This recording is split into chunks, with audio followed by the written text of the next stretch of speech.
আজ তোমাদের লোটে মাছের কাটলেট রেসিপিটা শেয়ার করব।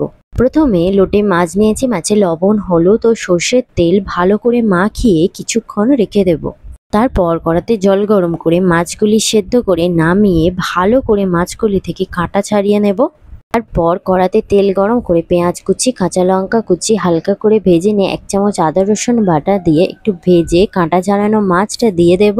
তারপর ওই মাছে হলুদ গুঁড়ো, লঙ্কা গুঁড়ো, ধনে গুঁড়ো, জিরে গুঁড়ো, গরম মশলা গুঁড়ো ও স্বাদ মতো লবণ দিয়ে মশলাটা ভালো করে কষিয়ে তারপর একটা আলু সেদ্ধ দিয়ে ভালো করে মিশিয়ে একটা জায়গায় পুরটা নামিয়ে ঠান্ডা করে নেব। একটা বাটিতে 2টো ডিম নিয়েছি, গোলমরিচ গুঁড়ো লবণ দিয়ে ডিমটা ভালো করে ফেটিয়ে নেব।